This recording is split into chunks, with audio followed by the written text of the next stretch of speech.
Well, if you ever needed to have your mindset set, one of the most profound, insightful books that I've had the pleasure to come across is an incredible literary genius piece of work called To Be Honest. And to be honest, it has challenged me to my core to be honest with myself a lot of times about who I am, what my origin story is, what my purpose is. And I came across our opening speaker through an incredible community of people who have continued to come through the summit. That's one of the things I love about the Purpose Summit is year after year, people continue to say, oh my gosh, have you heard of so-and-so? Have you read this book? You need to talk to so-and-so. And so our opening speaker today, Ron Carucci, has been someone who is more than just a literary genius, in my opinion. He has been a true friend who has challenged me over and over again to step into the fullness of who I am, to challenge my perceptions, to think differently, to reset my mind and step into every challenge that I faced. And I could not be more grateful to share his wisdom and his heart with you this morning. Please welcome to the stage my dear friend, Ron Carucci.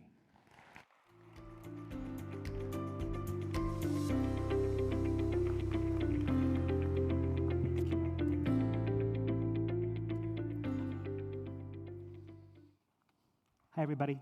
What a pleasure it is to be back here on the Purpose Summit stage again and to see all of your eager, bright, shining, maybe somewhat exhausted faces today. I hope our conversation this morning is meaningful for you. It's going to be, I know, for me.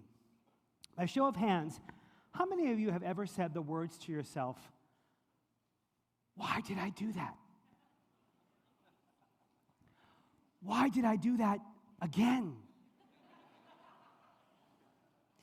Y'all, we're going to the deep end of the pool this morning. You cannot live and lead a life of purpose if you're living a lie.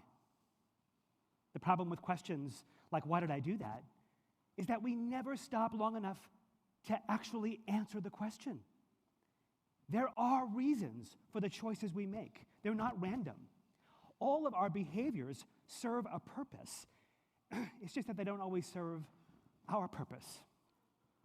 And if we don't get to the bottom of those choices, we're destined to repeat them. And then we're forced to put on all of our self-soothing justifications to make ourselves feel better. You've heard them.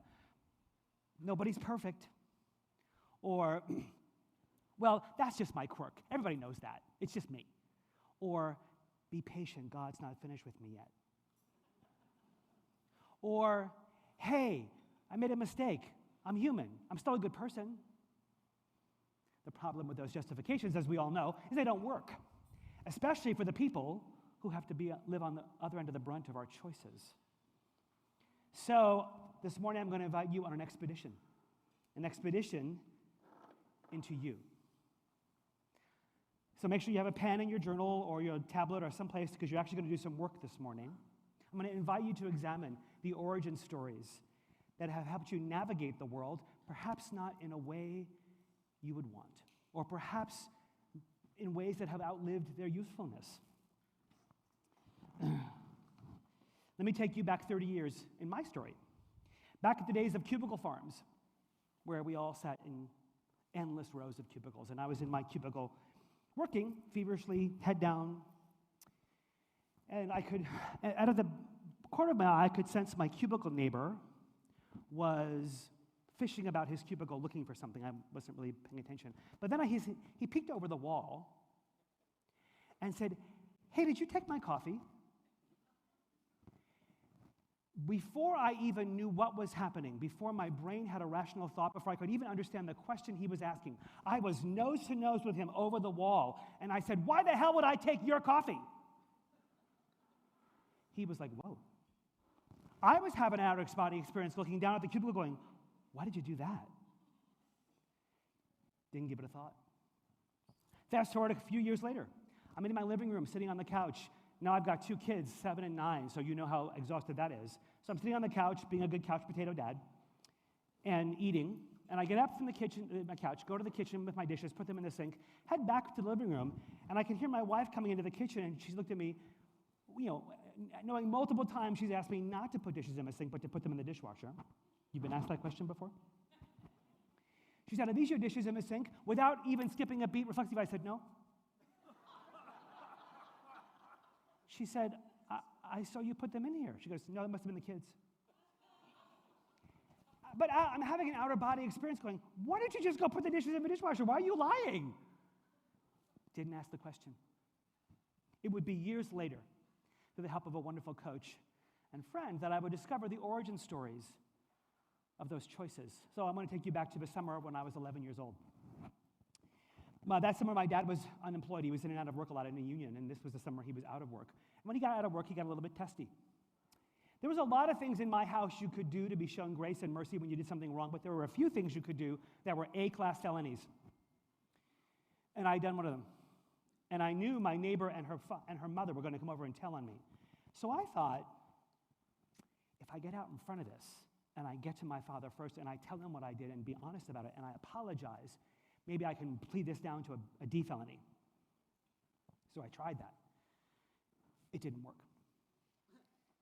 My father gave me one of the most violent and angry punishments I had ever experienced from him.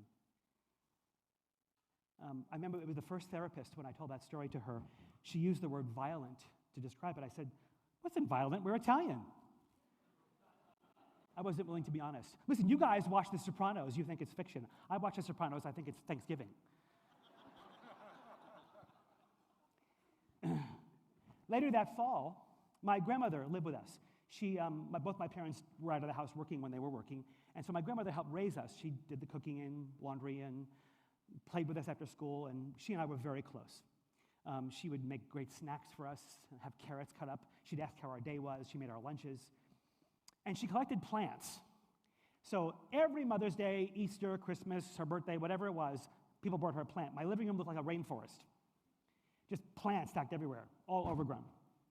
And you know, when you go to the florist, you buy a plant that has that little plastic stick in it with a little ornament or the little card. So they all had that in it. And one day she came to me and said, hey, why did you take all the plastic sticks from my plants? I said, what? She goes, I know you like to make things and make swords and play, so just where are they? I said, Grandma, I don't know what you're talking about. She goes, I know you took them. She was certain. I hadn't. For the next 3 months, she exiled me. She was angry that I wouldn't tell her the truth, or the truth she believed. So there were no snacks after school. We didn't play rummy or our cribbage games. We didn't watch our TV shows together. I was outcasted. 3 months later, I walk into the kitchen. She hands me the phone. I don't know who it is. I pick up the phone. It's my Aunt Betty. And Aunt Betty had visited 3 months before my grandmother's birthday. And you know those aunts that you have that know everything about everything, even when they don't? That was Aunt Betty. She knew everything about everything. And she knew about plants. And she knew that those plastic things inside the plants were not good for them. They could hurt the drainage, could hurt the roots. So she, without giving it a thought, took them all out of the plants and threw them in the garbage. Didn't think it was a big deal. And she apologized to me because she knew my grandmother had been angry with me, and she said, I'm sorry, I should have told her. My grandmother then apologized to me. Of course, I'm thinking, how can I leverage this? But the damage was done. The narrative that I learned that summer, it's not safe to tell the truth when you do something wrong, and it won't matter if you tell the truth when you don't. And that became my story, imprinted in my nervous system. When my body stood up in that cubicle, it did it before my brain could even think about it. My origin story was protecting me. It's wonderful how our brains are created to actually protect us when we sense a threat. From then on, any accusation, false or real, was a place of danger for me.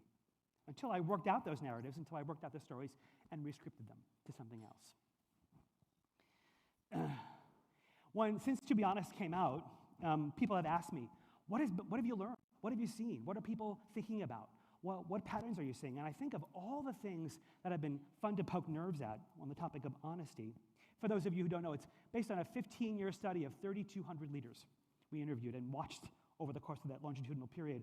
If we could predict the conditions under which people would tell the truth and behave fairly and serve a greater good, honesty is defined as truth, justice, and purpose. And could we predict under what conditions they would lie, cheat, and serve their own interests first? And the first finding was be who you say you are. Make sure your actions and words match. And when they do, when there's a say-do ratio of 1 to 1, you are 3 times more likely to have people tell the truth and behave fairly. But when there's a say-do gap and your actions and words don't match, you're 3 times more likely to have people lie and cheat. So one of the things I do is I ask leaders to examine their self-honesty. I say, look over the course of your calendar for the last 10 days and pick out moments privately that you would say your values and words didn't match. You acted in ways outside what you would say you value. Make it a little squirmy, which I love. And maybe, they were snide to a barista, or they embellished data to their boss, or they withheld feedback from a direct report because they didn't want to deal with their defensiveness, or they were impatient with the kids, something, but they can find them. And I say, look for the pattern, because those are not random choices. And since then, I've gotten scores of emails and text messages and emergency phone calls saying, oh my God, I see the pattern. I see why I do this, and I see when I do it. How did I learn that? And I'm like, that's the question. How did you learn that? It's learned behavior. These are not random choices we make. And I'm going to tell you how that happens. But it got me to thinking, how many leaders are walking around acting upon origin stories, making choices unconsciously they're not aware of? And if they could access those origin stories, could they rewrite them? Could they actually access the scripts that were causing them to behave in ways outside what they said they value? And if they could, what changes could they make in themselves and their organization? So the last 3 years, I've been scrambling. I've been talking to therapists and behavioral scientists, and I've interviewed thousands of leaders.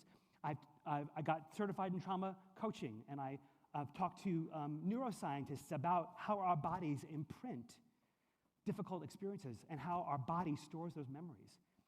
And I've been fascinated to see that there are actually ways we can access those stories and have them stop bringing us to places that force us to ask, why did I do that?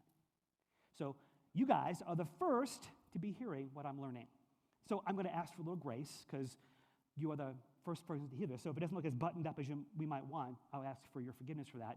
And it's another way of saying that Davin said I could use you as guinea pigs. So I think I've come to conclude that self-honesty has to be the foundation of all honesty, but it's the most difficult to sustain. We all lie to ourselves with narratives we learned a long time ago. Our brains protect us from painful experiences. When my body got up in that cubicle, when my body turned to my life and said, they're not my dishes, my body was protecting me. It wasn't that I had some deep character flaw or that I was a sociopathic liar, although some believe there is evidence to the truth of that. That wasn't the evidence. I'm really not. I just didn't understand what was happening, because when our bodies absorb difficult experiences, they do it in our body first, then our brain. We often think it's our brain, then our body. That's not how it works. We're designed to be able to protect ourselves, so our nervous systems go into a response before our brain can think about it. When we experience difficult things, our nervous systems become activated with intense surges of chemicals, cortisol and adrenaline, and all the things that open up what we call a stress loop. For the most part, we navigate through the difficult experience, and the stress loop closes. But sometimes it doesn't. Those of you who are old enough to remember record players, when the record would skip, we just get in the groove and keep going, man. That's what our nervous system does. Our nervous system wants to close and resolve what we call undigested life experiences, the orphaned parts of our stories. So when my body got up in that cubicle and got in the face of my cubicle neighbor, my body was trying to close that stress loop again. We return to the scene of the crime over and over again because our bodies want to keep us safe. It's a beautiful thing, except when it runs amok. The distortions we create of ourselves become the compasses we use to navigate life, even when they are inaccurate and when they're faulty. So my goal this morning is to help you figure out, what's the faulty narrative having you navigate the world, having you see yourself, having you see others around you, that may have outlived its protective usefulness. And if you could access that story, could you rescript it? The essayist and American novelist Anaya Nin said it so beautifully. We do not see the world as it is. We see the world as we are. We navigate the world through our own self-perceptions, even when they're inaccurate.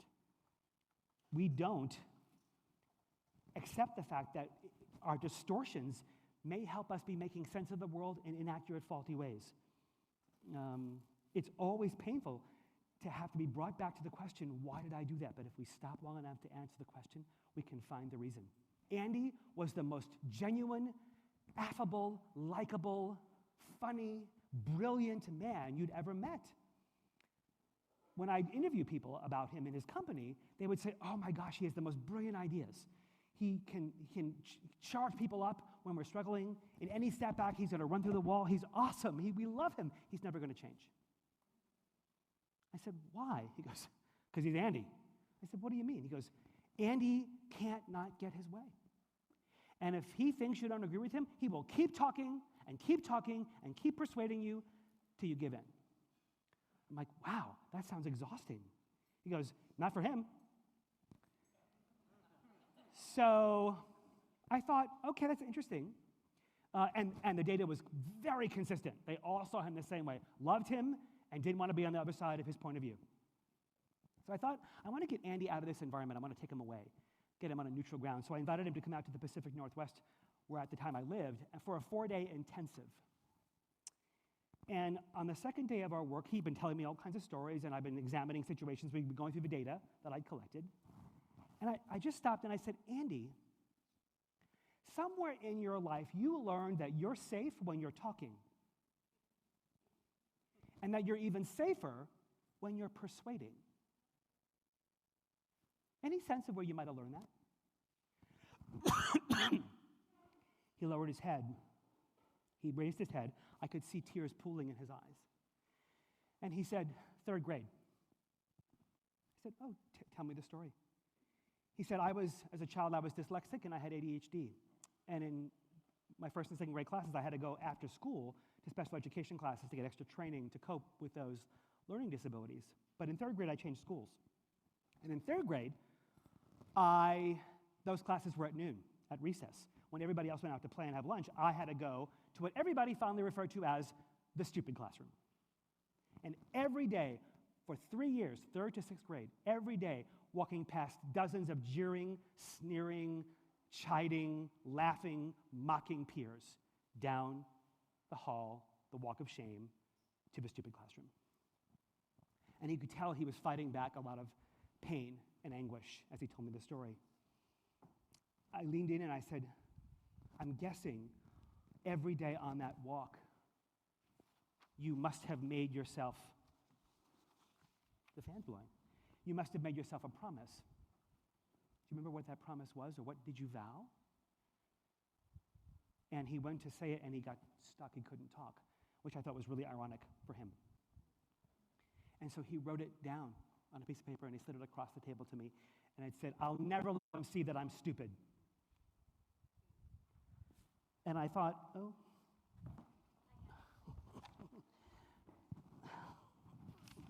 I know what I'll do. I'll put the mic on up. Thank you. See, I told you it wasn't going to be buttoned up. I was fascinated. I said, I noticed it doesn't say, I'm going to prove to them that I'm smart. It said, I'm never going to let them see that I'm stupid. He had already concluded he was stupid, and his life's mission became to hide it. Through being articulate, compelling, persuasive, smart, likable, and through all those gifts, he would purchase the regard of other people he didn't think he deserved. I said, Andy, you know what's really interesting to me? With all the dozens of people that I spoke with about you, not one of them ever questioned your intelligence. The very rejection Andy believed he was avoiding by being smart and getting his way was the very rejection he was creating. I said, I want you to go for a walk. And I want you to come back, and I want you to think about if you could write that narrative differently, what would it say? Came back 2 hours later. His face was white, but he could tell he'd been working hard in himself. And through his own tears, he said, I'm smart and I'm safe when I'm silent. I said, let's go about making that true. And since then, Andy's not been perfect, but he's worked really hard to make sure he doesn't always have to have his way, doesn't always do the talking, doesn't have the last word and the last idea, and helps others be the smartest kid in the class instead of him. Had he never made the connection to those stories, he'd have kept doing it. So, let's talk about you. What's the lie you've been telling yourself? What's the narrative that was imprinted on you in a moment that invites you back to places you wish you didn't go back to? Is it when you freeze up in hard moments? Is it when you snap? Is it when you lose your patience? Is it a substance you ingest? Is it an activity you do in private? Is it a place where you return to manage stress? Is it a certain type of person or a certain type of relationship that brings you to fawn, to be overly idolatrous, to worship other people, to purchase their regard back for you? When does it show up? What are the say-do gaps it creates? Take a minute now and write in your journal. Think about that. You're not going to have to share. I'm not going to make you share it, so no one's going to see it. But do some work.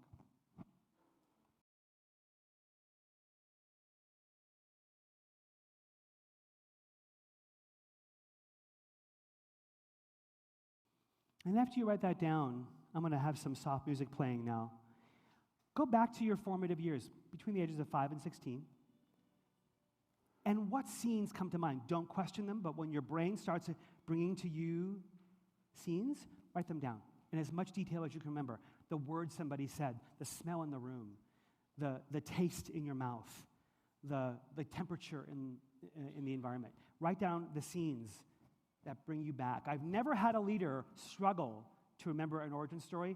They struggle to remember which one. So whatever scenes come to mind, just write them down in as much detail as you can.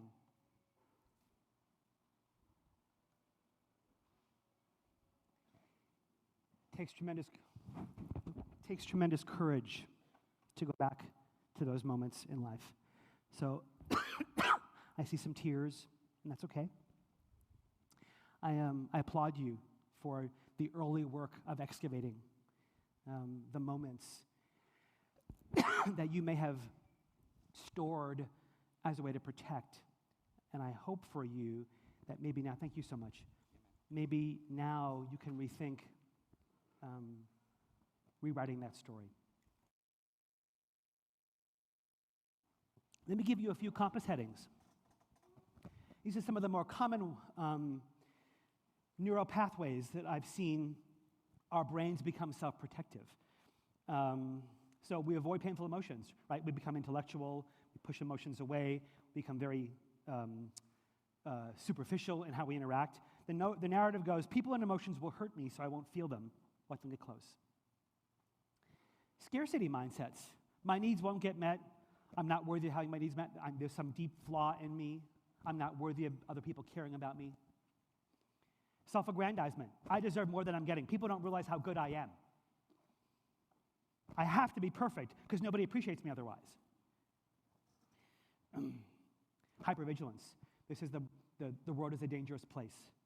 This is going to be a disaster. They're out to hurt me. I know they don't like me. These are the people who are always on high alert, ready for the threat to come. When it's there, whether it's there or not, they catastrophize and can turn everyday setbacks into disasters. Manipulative anger. This is the person who thinks their anger is not worthy.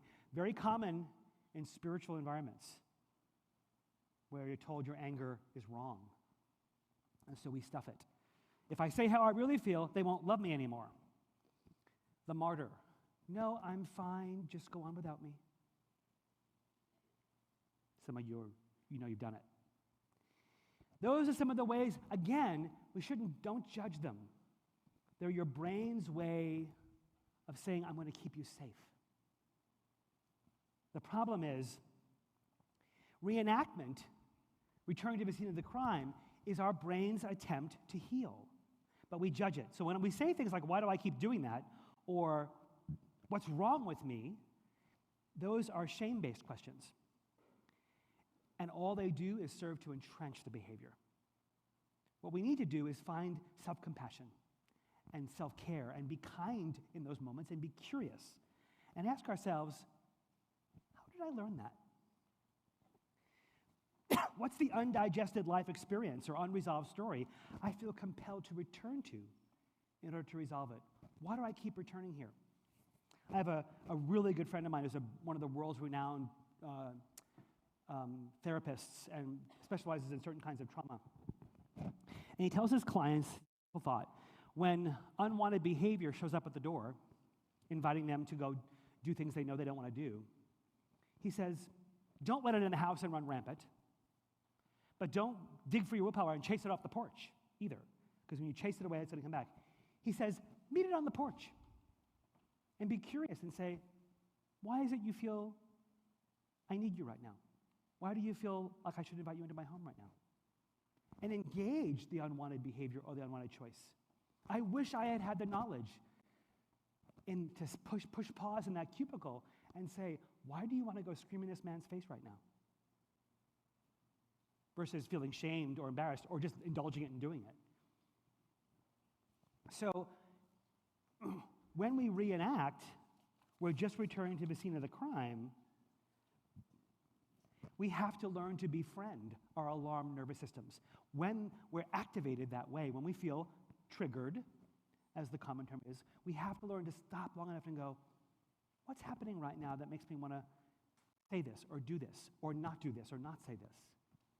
And be kind to ourselves and discover, because there is an answer. Derek was a wonderfully talented executive. I showed up at his office one day to review the feedback I had collected from all of his peers, direct reports, and his bosses. And when I walked into the office, it was one of those open workspaces. And when I tell you it was like a morgue, it was funereal. I was like, what is going on?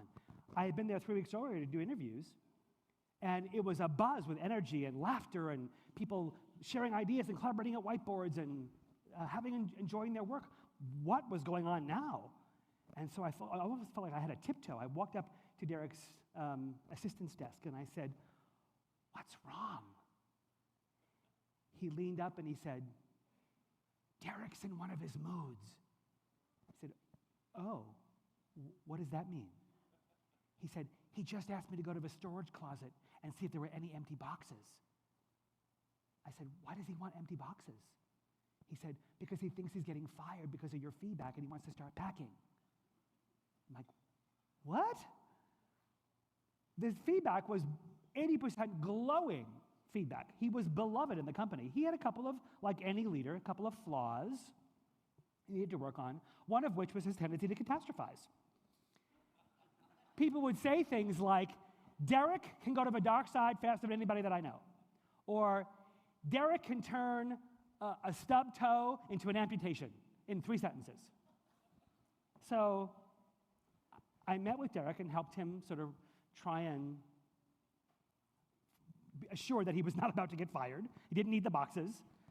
And over the course of the next months in our work together, I came to learn that Derek was raised by very demanding and exacting parents.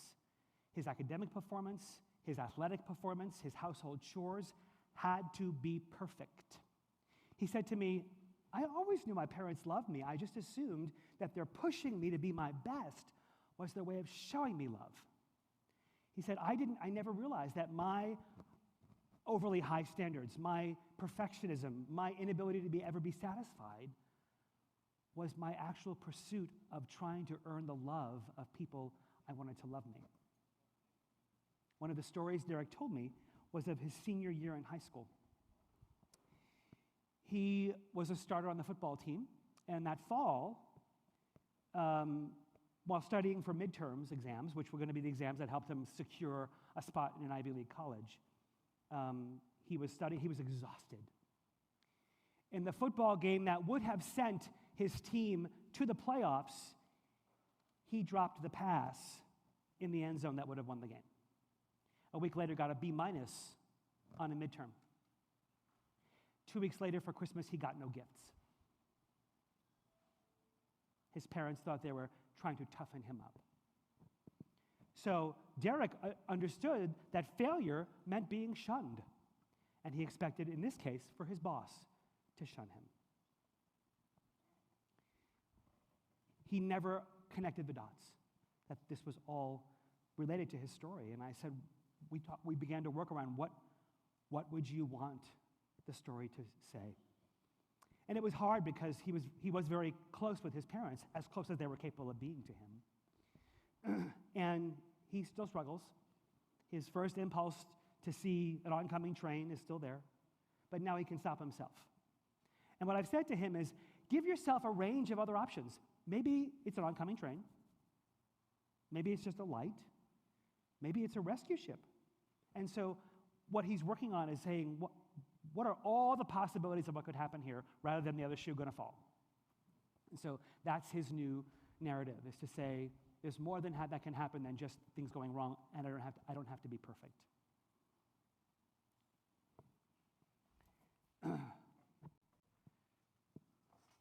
Oops, wrong one.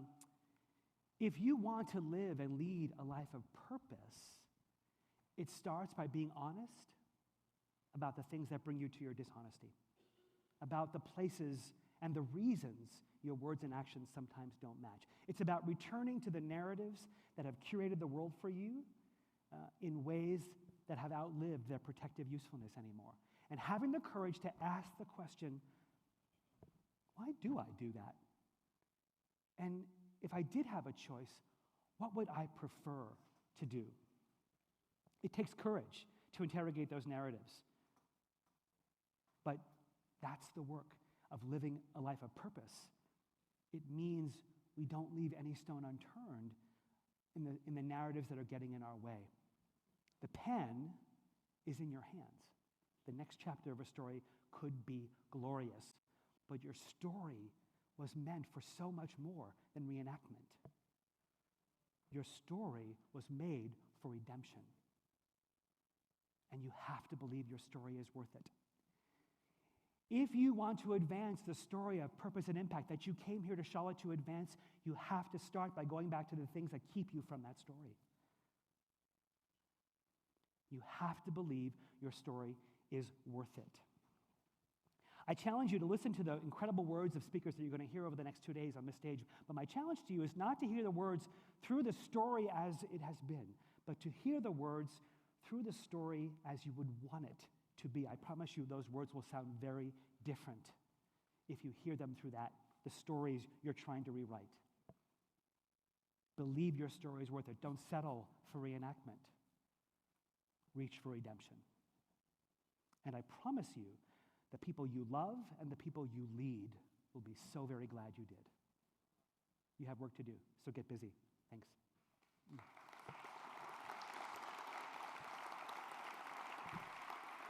One question? Do we have time for one of? We do have a minute or two. If anybody, I suppose you might have some questions. I'm happy to take a question or two if you have them. Everybody's thinking, who's going to have the guts to ask a question after that? I wouldn't, but you might. Anybody?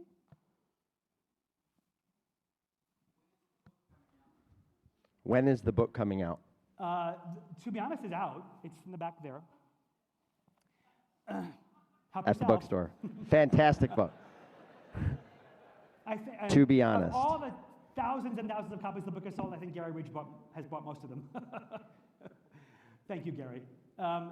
Actually, so the sequel, Origin Stories, is underway. You're going to help me. I see a hand.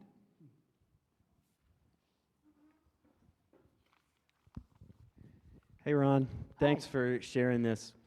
Damien Girk, we've connected previously since the last summit. So I'm dealing with different leaders on this level as well, and very, very powerful stuff.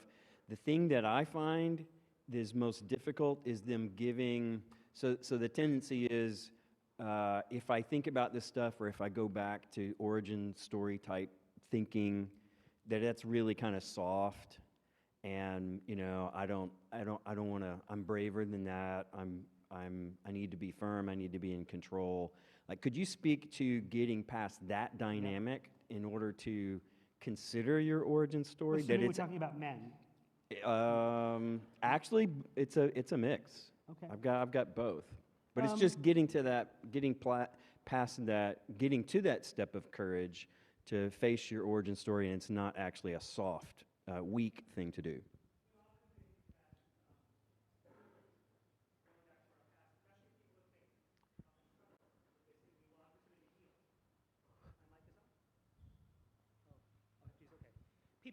people often think, especially people of good faith, that I'm going to just be healed, so I don't need to go back and do that. God's just going to take it away. Which, spoiler alert, not true.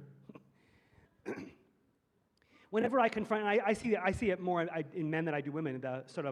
Men are socialized and conditioned to be, invulnerable, know the answers, not be emotional, not be vulnerable. Whenever I face one of those alphas who, got it all together, there's a crack in the armor somewhere, right? And so if I have a hint about that, sometimes I'll say things like, if I looked in your search history, what would I find? Or if I followed you home on a different route from work one night, where would I see you going? If I videotaped you at home in the evening with your family, could I use that video as a parenting training video? There's a moment they're not proud of. And the only pathway to redemption is, we often look at our unwanted behaviors as shameful, as stigmas, as signs of weakness. Our unwanted behaviors are invitations. They're saying, I have the answer for you. In the unwanted behavior is the reenactment, is the surrogacy of what you replaced with, that you have to go find. And so I tell leaders who don't want to go there, okay, you can be chicken. You're allowed to be chicken. When you're ready, call me and we'll go on that journey together. But, it's to say that ignoring it as a sign of strength is foolish, right? It's just not. One more? I see, oh, hi, Molly! Molly's here! You have to listen to her podcast. Oh my gosh. Say it slowly, like you binge watch videos. Thank you, dear Ron. This content is spectacular. We saw Ron yesterday. He's like, oh no, I don't know how it's going to go. And Wendy and I were like, it's going to go great, Ron. It went great, Ron. Thank you. So my question is, opposite the alpha males, so the folks who may have, I would say, played small, never really let themselves be free. Just sharing any, of your experiences with those types of folks. Thanks. When I see myself as slogan, when I believe others are meant to be bigger than me, when I see myself as small, I want to go right back to the role you played in your family, and I want to know about your siblings, and I want to know how you were conditioned to say that your job is to make sure everybody else looks good. The problem is when that narrative starts to run out and you start to see other people being more successful than you, and you start to feel bad. You start to feel envy and resentful of the success you're not gaining, except you've been conditioned to not go after that success. Typically, success is a threat, right? So I see a larger version of my voice as dangerous because someone told me that it was. And someone told me that the safer place and the more productive place was to be humble and to be different and allow others to shine. All dangerous partial truths, but when it's at the expense of your own light, then you're just using other people to hide behind. You're not helping them shine. And you have to accept the fact that what you're doing is not noble and good, it's cowardly. One more. I'm so glad that we were the guinea pigs because it was amazing. What about people whose origin story they almost carry as a badge of armor in terms of their strength? Like as you're speaking about that weakness, I feel like I've coached a lot of people that say, well, that got me here, and it's what's given me the strength to be successful. Trauma as triumph. I get very nervous when I see people trying to universalize their traumas and say, I want you to all experience what I did and learn from what I learned. That's really, you're re-traumatizing people with your own pain. The problem is they just exchange the sharing of the trauma with whatever the trauma was, right? So when you wear it as a badge of honor on your sleeve, listen, behavior is biography. We wear our stories on our choices. And when your past pain becomes your platform, you went from letting it define you in the dark to letting it define you in the light. But it's still defining you. So you're still imprisoned to it. And whenever I see people like that struggling, I ask them, if you couldn't talk about that moment in your life, what would you talk about? Because those people are typically very lonely and don't have many friendships. Because either they're too afraid of the intimacy, or their friends are sick and tired of hearing the story. And so you have to invite them to see themselves outside of what has defined them. Thanks, y'all. See you at the break.